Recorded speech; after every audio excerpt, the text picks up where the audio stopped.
Entrevista. Prezados amigos do Visão Espírita, estamos aqui mais uma vez no quadro Entrevista. E nós temos a grande satisfação e honra de trazer ao nosso lado hoje, para este mais um bate-papo do que praticamente uma entrevista, a nossa amiga Dora Encontre, aliás, muito conhecida já principalmente dos espíritas ligados à educação, porque a Dora é jornalista, mestre e doutora e pós-doutora em educação pela USP, Universidade de São Paulo, e tem mais de 20 livros escritos, livros didáticos da educação, de espiritualidade, além de ser a coordenadora geral da Associação Brasileira de Pedagogia Espírita. Dora, é um grande prazer nós estarmos aqui, tendo a honra de trazer ao nosso programa, você pode ter certeza disso, e já nos seus cumprimentos aos nossos telespectadores aqui do Vale do Paraíba, você já poderia dizer pedagogia espírita. O que vem a ser pedagogia espírita? Resumidamente, é claro. Olha, é um grande prazer estar aqui com você também, Nelson, ainda mais nesse ambiente bonito que nós estamos. A definição de pedagogia espírita, eu sempre começo definindo pelo aquilo que ela não é. Ela não é doutrinação do espiritismo, ela não é imposição de princípios espíritas para ninguém, ela não é evangelização, que é catequese, né? A pedagogia espírita é uma proposta de renovação educacional, é uma leitura do espiritismo como educação, e nós não trabalhamos na pedagogia espírita com a doutrinação do espiritismo, ao contrário, trabalhamos com o ensino interreligioso, né? Achamos que a espiritualidade tem que ser ensinada às crianças, às novas gerações, de maneira plural, de modo que elas possam seguir os seus caminhos, mas que tenham, sobretudo, a espiritualidade. Que o importante é que as novas gerações sejam homens e mulheres de bem e homens e mulheres que tenham algum tipo de contato com a transcendência, algum tipo de contato com o divino, com Deus, enfim, com valores espirituais e humanísticos. Então, a pedagogia espírita, ela parte, sim, de uma visão reencarnacionista, mas não é só o espiritismo que é reencarnacionista, tem várias outras doutrinas, e nós sabemos que quase 50% da população brasileira aceita a reencarnação. Então, nós temos uma representatividade social para fundar uma pedagogia na base de que a criança é um ser reencarnado. Mas, fora isso, nós não impomos princípios espíritas para ninguém. Muito bem. Dora, a gente vai variar aqui perguntas sobre professor, escola, até algumas perguntas que poderão ser polêmicas, né? Como é o jeitão do nosso programa. Mas, vamos lá. Pedagogia espírita é tudo isso que você falou e muito mais. Nós estamos mostrando e vamos mostrar aí no rodapé da sua telinha algumas obras da Dora, também os sites que vocês podem entrar, como adquirir essas obras, enquanto a gente estiver aqui falando.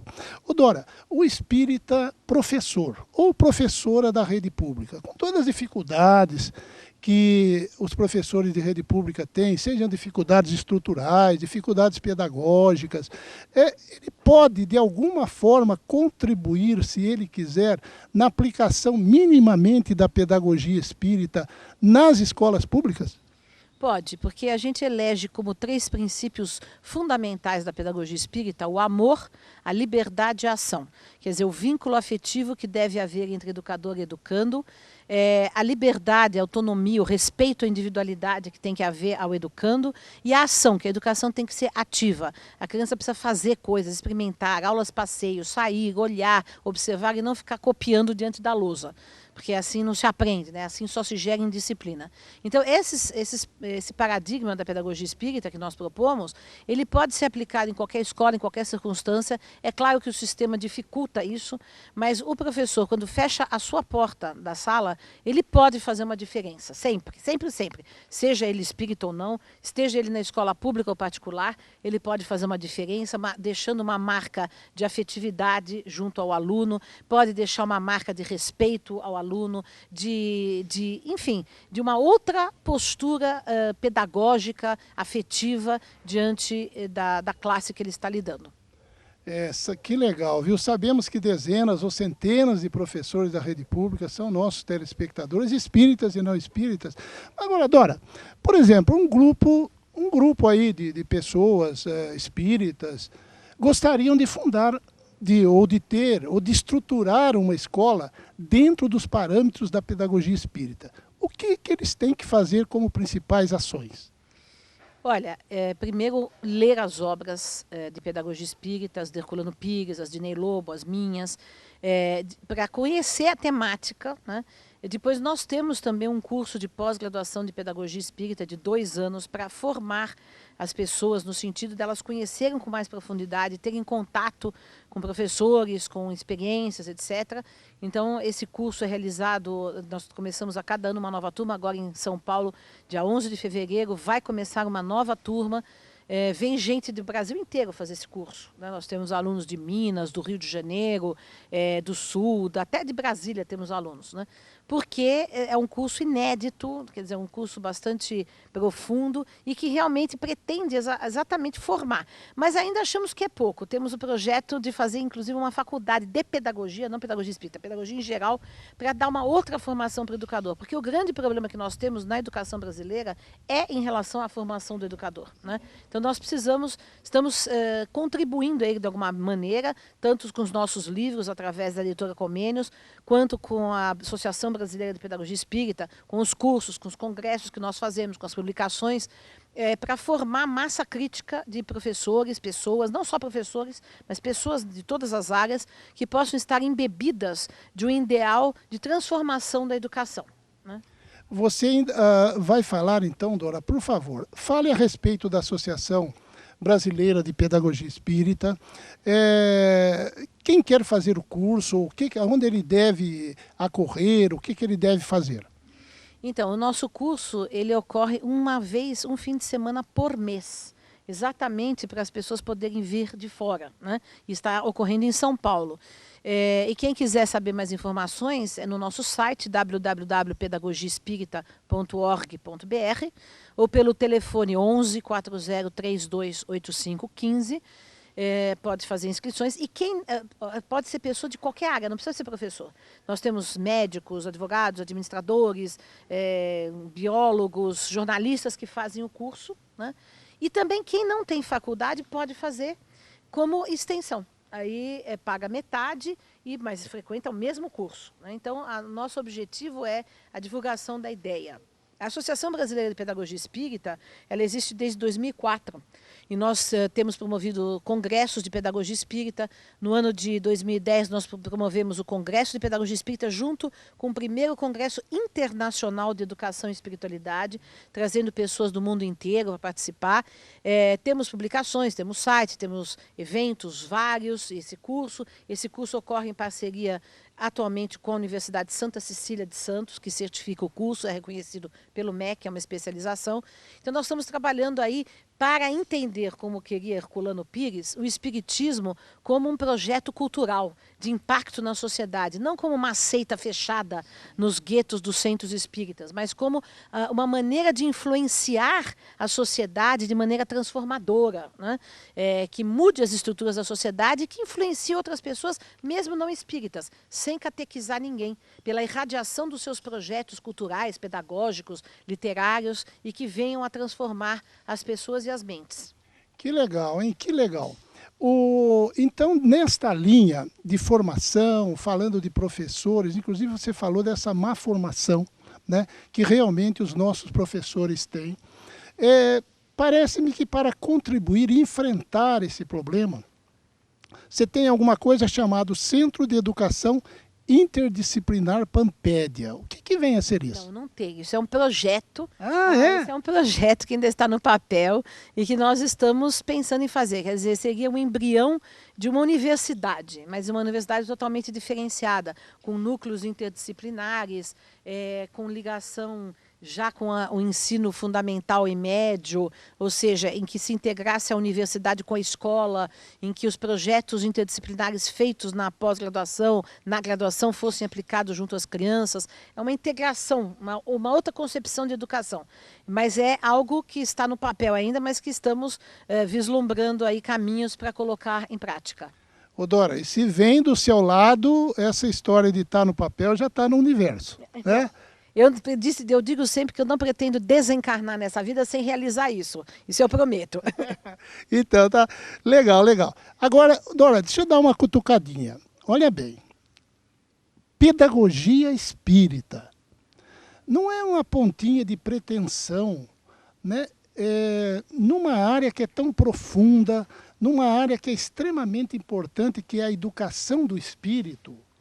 Não é uma pontinha de pretensão se dar o título de pedagogia espírita. É uma espécie de exclusividade à doutrina espírita? Não, olha, são duas questões que a gente tem que responder aí. Primeiro, que nós trabalhamos em 2 níveis. Nós trabalhamos também, a própria associação, com uma pedagogia mais ampla. Por exemplo, nós temos cursos de educação e espiritualidade, filosofia para crianças. O congresso que nós fizemos de educação e espiritualidade reuniu pessoas de várias religiões. Então, nós temos um trabalho mais amplo, né? Que pretende influenciar a sociedade de uma maneira espiritualista, no resgate do espírito, porque isso é fundamental, né? O fundamental que Kardec sempre dizia, né? O fundamental é nós combatermos o materialismo, é estarmos na vanguarda do espírito, ou seja, compreendendo que se nós negarmos a dimensão espiritual do ser humano, estaremos aleijando o ser humano, né? Então, esse é o primeiro propósito. Agora, trabalhamos também a nível mais específico para aqueles que aceitam os postulados do espiritismo e principalmente da reencarnação. E aí também nós podemos até atingir pessoas que não são espíritas, né?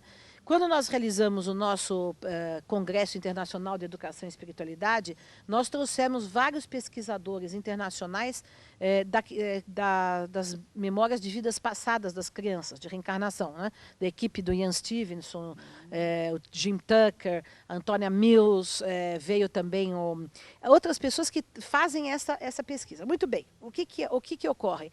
Eles tomaram contato com a pedagogia espírita, porque, em suma, resumidamente, a pedagogia espírita é uma pedagogia que se baseia na ideia de que o ser humano é um ser reencarnado. Ora, isso é hindu, isso é budista, isso é dos indígenas norte-americanos, isto é da ciência, porque essa ideia de que o ser humano é reencarnado é evidenciado por essas pesquisas científicas, é uma hipótese de trabalho científico. Então, quer dizer, nós estamos lidando com alguma coisa mais universal, né? E exatamente essa é a nossa ideia. Muita gente critica por que nós colocamos espírita, né? Sendo que nós temos uma ideia universal, uma ideia interreligiosa, porque Kardec pretendia este espiritismo. Nós aqui no Brasil fizemos do espiritismo uma seita fechada, porque Kardec não pretendia assim. Então, ao colocar pedagogia espírita e trabalhar nessa dimensão universalista, interreligiosa, nós estamos, na verdade, fazendo uma outra releitura do espiritismo, que é, no nosso ponto de vista, o que Kardec pretendia fazer. Muito bem, Dora. Você entrou um pouquinho nessa parte dos espíritas no Brasil. Então, vamos lá. O movimento institucional, né, dos espíritas, os órgãos do movimento institucional, como é que tem se posicionado em relação a essa divulgação, a este avanço da pedagogia espírita? São opositores. Opositores? Sim. Não apoiam e muitas vezes se opõem. Por exemplo, recentemente eu tive uma tristeza muito grande ao passar pela rua Leopoldo Couto Magalhães, em São Paulo, né, onde funcionava o Instituto Espírita de Educação, que foi construído por espíritas para ser um centro de educação. E eu mesma várias vezes propus de fazer nesse prédio, que era um prédio maravilhoso, uma faculdade de pedagogia, uma escola de aplicação, e nunca me permitiram usar o prédio. O prédio foi demolido. O terreno foi vendido e o prédio foi demolido. E eu tinha conversado com as pessoas da USE no sentido de impedirem esse ato, assim como na Paraná, né, a escola que o Ney Lobo, né, transformou o Instituto Luiz de Vasconcelos, criando a Cidade Mirim, e hoje essa Cidade Mirim, ela é patrimônio histórico da humanidade, tombado pela Unesco, e, no entanto, a federação de lá arrendou este prédio para um grupo particular e não tem nada a ver mais com a pedagogia espírita, nem com o espiritismo, nem com nada. Então, quer dizer, em geral, o movimento institucional espírita vê a educação espírita como evangelização, como catequese, não como escola, universidade, movimentos culturais, vê como uma doutrinação do espiritismo, exatamente o que nós não pretendemos fazer. Então, existe aí um conflito grande nós convivemos sem nos combatermos uns aos outros, mas o movimento institucional não apoia, em geral. Alguns grupos isoladamente, sim, mas, em geral, o movimento não apoia. Que coisa, não, que coisa mesmo. Dora, nessa linha, então, olha bem, no seu livro, exatamente, no seu livro, um projeto brasileiro de pedagogia espírita, você cita duas tendências do espiritismo brasileiro. Uma tendência é a tendência mais religiosa, mais para o assistencialismo social, mais para um movimento institucional mais ou menos autoritário, e uma outra tendência que seria essa tendência mais para a educação, mais para a pedagogia, como uma contribuição para a transformação social. Qual dessas duas tendências hoje você acha que está avançando mais? Olha, eu acho que hoje nenhuma das duas. Eu acho que, infelizmente, o que nós estamos observando no movimento espírita brasileiro é um avanço da tendência New Age, né? Como diz a própria Sandra Jaqueline Stoll, que é uma estudiosa do espiritismo, não é espírita, mas é uma antropóloga que fez uma tese na USP, nós estamos avançando para uma linha comercial, né? Editoras vendendo livros ralíssimos de autoajuda, romancezinhos muito mal escritos, né? Explorando comercialmente. Centros espíritas que misturam tudo, desde pirâmide, cristais, até ETs, né? Tem de tudo aí um pouco. Então, nós estamos mais ampliando o espiritismo através de uma deturpação completa, né? Essas duas tendências, uma eu considero que é a tendência de Kardec, que era um pedagogo, que era um educador, entendeu o espiritismo como um projeto cultural, pedagógico, que não deixa de ser religioso, né? Eu não sou contrária a ideia de que o espiritismo também tem uma proposta de religiosidade e espiritualidade, mas uma nova religiosidade, uma nova espiritualidade, que não é a tradicional, ritualística, dogmática, etc. Então, esta maneira de entender o espiritismo é que Kardec propunha. A outra é mais católica, né? Mais católica tradicional, não o catolicismo da teologia da libertação, mas o católico tradicional, assistencialista, muito fechado, muito conservador socialmente, etc. E autoritário, muitas vezes, como você disse.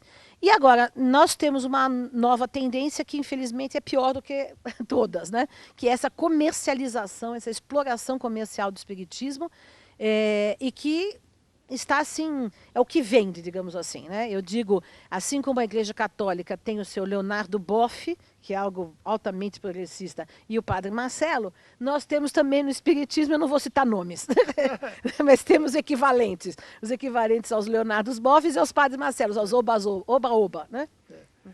Dora, outra pergunta. Olha, você está ministra da Educação hoje. Você está ministra da Educação. Com todos... Não, mas vamos supor, em função do conteúdo da sua resposta, da resposta que você vai dar. Você está ministra da Educação. Todos nós no país, brasileiros, espíritas ou não espíritas, sabemos dos problemas da educação que existem, né? Você traz uma proposta de pedagogia espírita. E você está ministra da Educação. Quais as principais medidas com poderes plenos que você tomaria hoje? Olha, eu não seria ministra porque eu sou anarquista. Ai, governo, sou contra.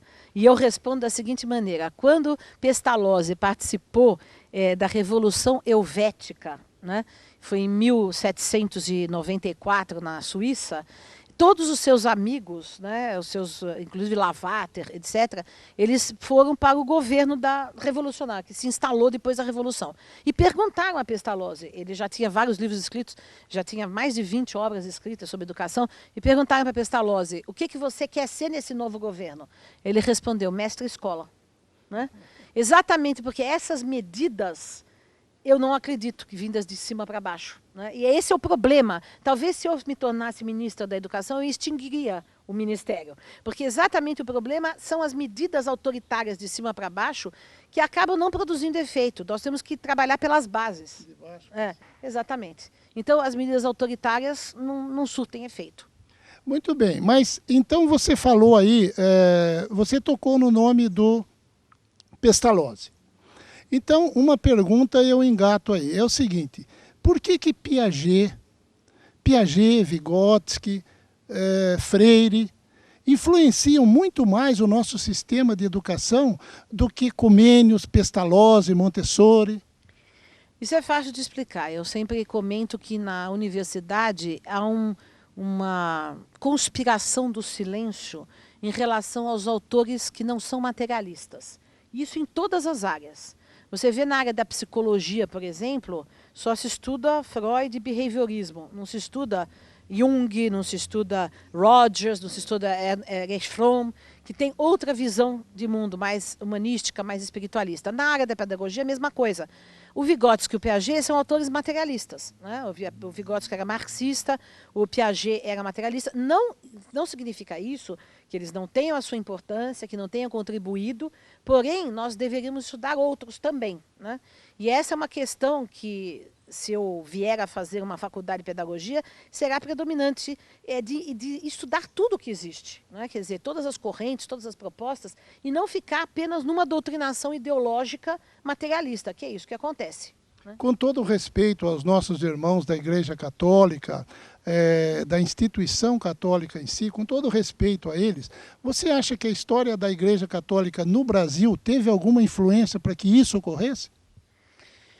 Não, nessa questão do materialismo eu acho que não. Eu acho que isso é uma tendência mundial de hegemonia do materialismo, que veio desde o século XIX e que tomou conta das universidades, das academias. Isso, o marxismo, sim, teve uma influência nesse sentido. Agora temos o pós-modernismo, que também é mais do que materialista, é niilista. Né? Agora, lógico, se você for analisar historicamente, o materialismo pode ser uma reação ao autoritarismo das igrejas em geral, né? Sim. Mas, assim, do ponto de vista da hegemonia do materialismo atual das universidades, isso é um fenômeno histórico que vem do século XIX, XIX e XX. Sim. Dora, retornando agora ao professor, ao educador, né? Na sua obra, A Educação Segundo o Espiritismo, você coloca as qualidades do educador, né? Aquelas principais qualidades. Dentro daquelas principais qualidades que você coloca, qual a principal da principal? O amor à criança, o amor ao próximo, o amor à humanidade e a autoeducação, né? Quer dizer, o indivíduo tem que estar num processo de transformação, de autoaperfeiçoamento, para ele deflagrar no educando também um processo de autotransformação. Se é um indivíduo estagnado, né, parado, né, dogmático, fechado, ele não provoca a transformação no outro, né? Ele tem que ter essa inquietação de busca, tanto do ponto de vista de conhecimento, quanto do ponto de vista moral. Ele tem que estar engajado num processo de melhoria, para poder influenciar o outro no sentido de que ele também queira melhorar. Muito bem. No Brasil, existem escolas que já adotam a pedagogia espírita? Não. Não existem. Não existem exatamente porque, por isso a nossa estratégia na BPE tem sido a formação, né, de pessoas que possam agir como agentes multiplicadores e formarem projetos pedagógicos espíritas, seja fundando escolas, seja nos seus centros, nas suas ONGs, ou seja nas próprias escolas que trabalham. Porque nós não temos, até agora, as experiências que nós tivemos de pedagogia espírita, a primeira delas, a mais importante, a mais maravilhosa, que foi de Eurípides Bassanufo, em 1907, o próprio Ney Lobo teve, aqui em São Paulo tivemos, enfim, a Anália Franco, todas foram experiências de uma cabeça. Morto o indivíduo que fez, acaba-se a experiência. Então, por isso que nós adotamos o expediente, diante de fazer uma escola, e que seria talvez a escola da Dora Encontre, fazemos um projeto de capacitação, de publicação de livros através da editora Comênios, que possa divulgar a ideia a nível nacional e internacional, e os cursos que possam capacitar as pessoas. Muito bem. Então, o que você julga que seriam as principais dificuldades, né, para que exista a prática da pedagogia espírita no Brasil? Quais as principais dificuldades, então, para se ter uma escola com pedagogia espírita? As principais dificuldades: preconceito dos espíritas e preconceito dos não espíritas. Os não espíritas têm preconceito porque é pedagogia espírita. Os espíritas têm preconceito porque é pedagogia, né? Então, aí e os espíritas estão apenas acostumados a pensar em termos religiosos e assistencialistas e não em termos educacionais, né? E aí, para se pensar em termos educacionais, né, nós temos que pensar que nós vamos ter professores remunerados, diretores remunerados, uma escola funcionando dentro do que existe. Né? Quer dizer, não dá para fazer na base do voluntariado, não dá para fazer na base do improviso, tem que ser pessoas tituladas, enfim. Dentro da realidade que nós atuamos, nós temos que atuar dentro dos parâmetros existentes, né? Claro, com as nossas propostas de modificação, mas dentro daquilo que o MEC exige, etc. Então, falta um pouco dessa mentalidade mais aberta, mais progressista. Agora mesmo, quando toda vez que eu lanço a campanha da pós-graduação de Pedagogia Espírita, eu recebo diversos e-mails de espíritas extremamente agressivos, mas bastante agressivos, dizendo que nós estamos comercializando o espiritismo. Né?